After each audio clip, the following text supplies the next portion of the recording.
আজকে যে ছবিটা আঁকা হবে এটা একটা ঈগল পাখি। ঈগল পাখিরটা প্রথম আমি কিছু অংশ এঁকে নিয়েছি, তারপর আমি বাকি অংশটুকু এই ভিডিওর মাধ্যমে এঁকে দেখাচ্ছি। দেখেন এই যে ঠিক করে নিচ্ছি ড্রয়িংটা, চোখগুলো ঠিক করে নিচ্ছি।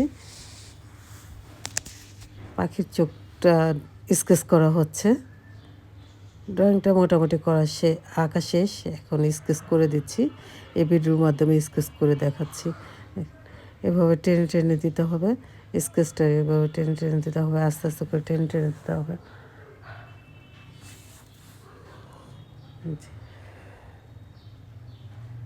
এভাবে টেনে টেনে দিতে হবে আস্তে আস্তে। দেখুন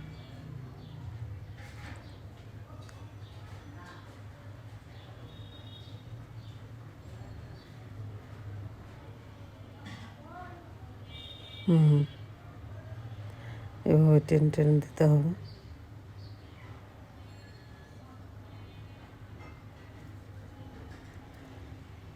হ্যাঁ, এইখানে চোখটা আমি চোখের পাশের অংশটুকু করছি, ও মাথার অংশটুকু করা শেষ, এখন চোখের অংশটুকু করছি।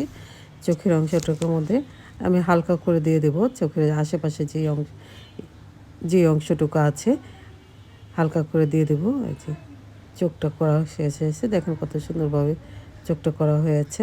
এখন ঘাড়ের অংশটুকু করছি, পাখির যে ঘাড়ের অংশটুকু থাকে এই অংশটুকু করছি।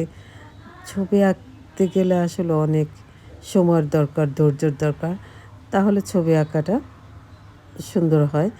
যেহেতু আমাদের ভিডিও করার জন্য সময় অল্প থাকে, এই জন্য আমাদের তাড়াহুড়ো করে ছবিটা শেষ করতে হয়। আর যখন আমরা নিজেদের জন্য ছবি আঁকবো বা ড্রয়িং করব, তখন একটু ধীরে সুস্থে করতে হবে। কেননা তো ওই সময় তো আর সময়ের থাকে না, ধরা বাঁধা থাকে না। কিন্তু ভিডিও করতে গেলে অনেক ধরা বাঁধার সময় থাকে। অল্প সময়ের মধ্যে সুন্দর একটা কাজ করার জন্য আমাদের একটু তাড়াহুড়া করে করতেই হয়, একটু দ্রুত করতে হয়। আর আমি যেই পেন্সিলটা ইউজ করছি, এই পেন্সিলটা 6B পেন্সিল দিয়ে করবেন, কেননা পেন্সিল 6B পেন্সিল দিয়ে করলে ছবিটা তাড়াতাড়ি শেষ করা যায়। এভাবে টেনে টেনে দিচ্ছি। মুখ ঠোঁটের নিচের অংশটুকুর মধ্যে আমি এভাবে একটু গাঢ় করে দিয়েছি, কেননা এখানে ছায়া পড়েছে। আর আলো ছাড়া তো ছবি সুন্দর হয়ই না, এবং ছবির বাস্তব মনে হয় না, মনে হয় যে প্লাস্টিকের ছবি হয়ে যাবে। এই জন্য আপনারা যারা ছবি আঁকবেন, ছবির মেন জিনিসটা হচ্ছে আলো ছায়া।